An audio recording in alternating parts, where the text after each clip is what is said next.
Assalamualaikum warahmatullahi wabarakatuh. Yang saya hormati Ibu Farahila, MPD selaku dosen mata kuliah Teknologi Informasi dan Kewirausahaan, dan yang saya sayangi teman-teman sekalian.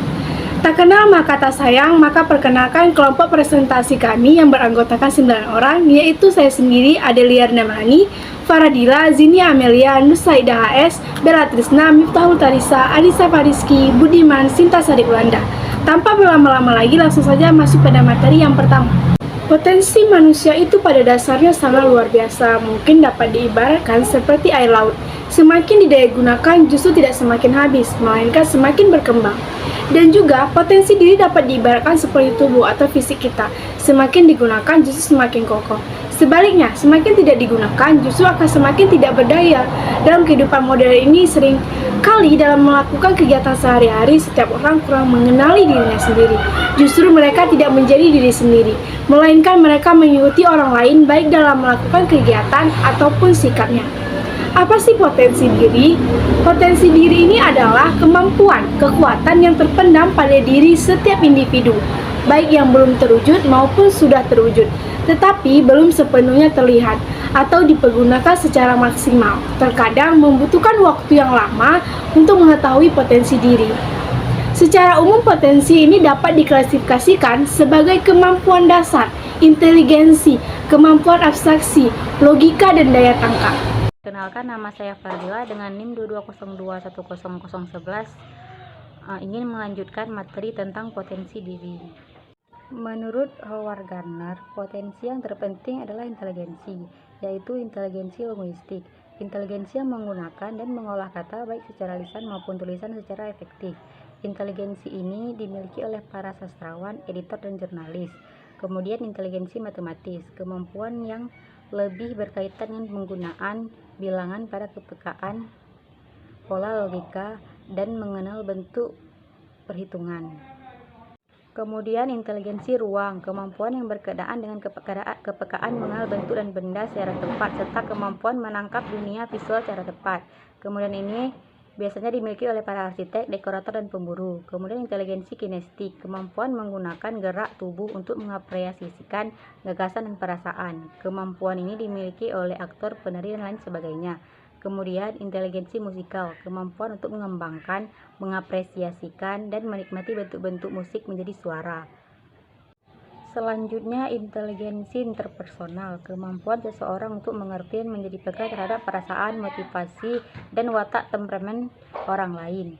Kemampuan ini berkaitan dengan kemampuan merenung dan keseimbangan diri.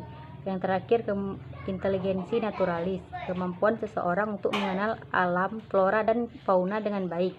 Selanjutnya, inteligensi eksistensial, kemampuan seseorang menyangkut kepekaan menjawab persoalan-persoalan dalam keberadaan manusia seperti apa makna hidup.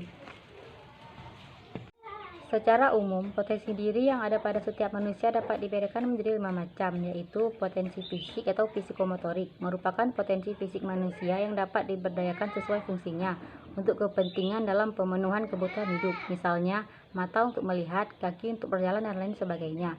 Yang kedua, potensi mental. Intelektual merupakan potensi kecerdasan yang ada pada otak manusia. Fungsinya adalah untuk merencanakan sesuatu, menghitung, dan menganalisis. Yang ketiga, potensi sosial emosional. Merupakan potensi kecerdasan yang ada pada otak manusia. Fungsinya untuk mengendalikan amarah, bertanggung jawab, motivasi, dan kesadaran diri. Yang keempat, potensi mental spiritual, merupakan potensi kecerdasan yang mampu bertumbuh pada bagian dalam diri manusia yang berhubungan dengan jiwa sadar atau kearifan di luar ego. Yang kelima, potensi daya juang, merupakan potensi kecerdasan manusia yang bertumpu pada bagian dalam diri manusia yang berhubungan dengan keuletan, ketangguhan, dan daya juang tinggi. Saya Zini Amelia dengan NIM 2202-10012. Pentingnya mengenali potensi diri adalah langkah awal dan penting bagi keberhasilan hidup seseorang.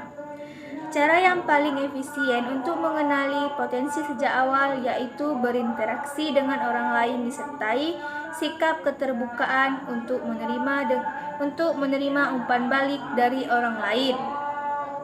Karena dalam proses berinteraksi, itulah manusia dapat menemukan dirinya termasuk potensi yang dimiliki melalui perasaan, persepsi, pendapat, dan sikap orang lain terhadap kita. Setiap manusia memiliki bermacam-macam potensi diri yang dapat dikembangkan. Tidak sedikit manusia belum sepenuhnya mengembangkan dan menggunakan potensi yang ada pada dirinya.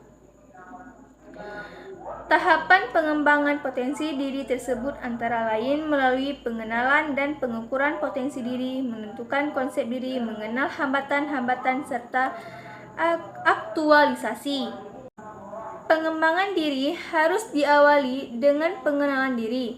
Salah satu caranya adalah melalui pengukuran potensi diri. Pengenalan diri akan membantu individu melihat kemampuan-kemampuan yang ada pada dirinya, mengetahui hal-hal yang berkembang dengan hal-hal yang masih perlu dikembangkan. Pengukuran potensi diri merupakan untuk mengetahui sejauh mana potensi-potensi yang dimiliki oleh seorang individu, baik yang diperoleh melalui introspeksi diri maupun melalui umpan balik dari orang lain serta tes psikologis atau kepribadian. Saya Nur Saidah HS dengan NIM 2202100013 ingin melanjutkan materi dari Ginny Amelia. Cara-cara untuk mengukur potensi diri antara lain penilaian diri. Yang dimaksud dengan penilaian diri adalah menilai diri sendiri atau introspeksi diri. Sebagaimana orang mengatakan bahwa dengan cara ini penilaian yang dilakukan sangat subjektif karena orang umumnya tidak mau melihat kelemahan-kelemahan yang dimilikinya. Pengukuran diri melalui feedback atau umpan balik merupakan komunikasi yang ditunjukkan kepada seseorang yang akan memberikan informasi kepada orang yang bersangkutan. Feedback membantu seseorang untuk menelaah dan memperbaiki tingkah lakunya, dan dengan demikian ia akan lebih mudah mencapai hal-hal yang diinginkan. Feedback terbaik adalah dari orang tua. Tes kepribadian merupakan salah satu instrumen untuk mengenali diri sendiri. Beberapa tes kepribadian untuk mengukur potensi diri yaitu kepercayaan diri sendiri, tingkah kehati-hatian, daya tahan menghadapi cobaan, tingkat toleransi, dan pengukuran ambisi. Saya Bella Trisna, NIM 2202100015. Saya akan melanjutkan materi dari Nur Saidah HS. Mengenali kelemahan dan kelebihan diri. Manusia mempunyai kelebihan dan kelemahan, dan seharusnya berperilaku rendah hati. Tidak boleh sombong, selalu menghargai orang lain. Manusia kadang lupa dan melakukan hal yang tidak pantas. Seharusnya kita melakukan introspeksi diri. Berikut cara untuk melakukan introspeksi diri, yaitu 1. Menghilangkan perasaan yang menganggap dirinya paling hebat, sehingga malu jika diketahui kelemahannya. 2. Jangan pernah menganggap orang lain lemah. 3. Menanamkan kepada diri sendiri tentang tujuan dari introspeksi diri adalah untuk memperbaiki diri agar lebih baik lagi dalam bersikap dan bertingkah laku. 4. Memperhatikan kritikan yang masuk atau diberikan orang lain kepada kita, walau kritikan itu menyakitkan. Perkenalkan, nama saya Miftahul Tarisa dengan NIM 2202100016. Di sini saya akan menjelaskan materi tentang mengenali potensi diri. Berikut ada beberapa langkah atau cara mengenali potensi diri. Yang pertama, bidang apa saja yang kita senangi, seperti hobi. Yang kedua, bertanya kepada orang terdekat, seperti kakak, adik, atau keluarga. Yang ketiga, mencoba hal baru. Yang keempat, membaca buku, seperti membaca jurnal. Yang kelima, kenali diri sendiri, seperti apa yang membuat kita bahagia. Rencana bisnis atau business plan adalah suatu dokumen tertulis dibuat untuk memproyeksikan keseluruhan informasi mengenai bisnis yang dijalankan. Fungsi dari dibuatnya business plan adalah menjadi acuan bagi pembisnis untuk dapat mencapai tujuan dalam jangka panjang. Ada 5 jenis business plan. Yang pertama, operation business plan adalah rencana bisnis dirancang khusus hanya untuk internal perusahaan. Yang kedua, grow business plan adalah rencana bisnis yang menjalankan rencana pertumbuhan bisnis perusahaan ke depannya. Yang ketiga, development business plan adalah deskripsi secara rinci mengenai bisnis yang akan dibuat. Yang keempat, startup business plan adalah penjelasan mengenai perusahaan khususnya startup yang akan didirikan. Yang kelima, strategi business plan adalah jenis rencana bisnis yang paling rumit dibandingkan dengan rencana bisnis lainnya. Saya Anissa Fariski, NIM 2202100019 akan melanjutkan materi kelompok kami yaitu tentang mengembangkan potensi diri. Di sini ada 16 cara mengembangkan kemampuan atau potensi diri, yaitu yang pertama, membaca buku setiap hari. Kita tentu tahu, dengan membaca buku akan menambah ilmu pengetahuan. Maka, semakin kita membaca buku setiap harinya, maka akan mengembangkan potensi diri kita. Yang kedua, ada mempelajari bahasa baru. Yang ketiga, mencari hobi baru. Selanjutnya, yang keempat, mengambil kursus. Yang kelima, menciptakan ruangan kreatif. Yang keenam, meningkatkan kemampuan diri Anda. Yang ketujuh, bangun lebih pagi. Manfaat dari bangun di pagi hari dapat menjadikan pikiran lebih tenang. Dengan membiasakan bangun lebih pagi akan mengembangkan potensi diri kita lebih baik. Selanjutnya, yang kedelapan ada memiliki waktu olahraga rutin. Yang kesembilan, menulis.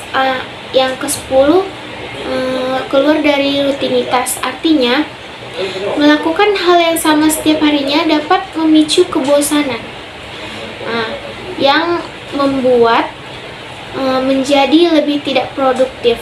Maka keluarlah dari zona itu agar bisa mengembangkan potensi diri kita lebih baik. Selanjutnya, ke-11, meminta feedback atau umpan balik. Yang ke-12, belajar dari orang lain. Yang ke-13, keluar dari kebiasaan buruk seperti tadi juga. Yang ke-14, mulailah berbisnis. Yang ke-15, tentukan waktu istirahat. Dan yang ke-16, patuhi komitmen. Dari 16 cara tadi, kita dapat lakukan untuk mengembangkan potensi diri kita menjadi lebih baik. Sekian dari saya, dan akan dilanjutkan oleh teman saya. Saya akan melanjutkan bisnis plan. Ketika perusahaan Anda hendak membuat bisnis plan, Anda harus mengetahui komponen apa saja yang harus ada di dalamnya. Beberapa komponen bisnis plan adalah diantaranya eksekutif, summary perusahaan, menjelaskan secara singkat dan padat isi dari bisnis plan yang dibuat.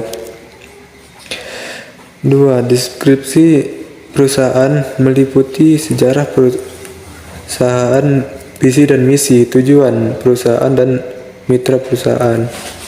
3. Produk atau layanan, menjelaskan produk atau yang layanan ditawarkan dan kelebihannya. 4. Analisis pasar, meliputi identifikasi pesaing, analisis SWOT, dan analisis segmenting, targeting, positioning. Strategi pemasaran, meliputi pemasaran offline dan pemasaran digital. Budgeting, meliputi rencana keuangan perusahaan keseluruhan. Saya akan menjelaskan tentang cara membuat bisnis plan. Yang perlu teman-teman ketahui, beberapa cara untuk membuat bisnis plan adalah: 1. Melakukan analisis pesaing dan riset pasar sebelum membuat bisnis plan. 2. Tentukan tujuan dari bisnis Anda secara jelas. 3. Mengetahui target pembaca bisnis plan yang akan dibuat. 4. memiliki bukti dan referensi di setiap komponen dalam bisnis plan.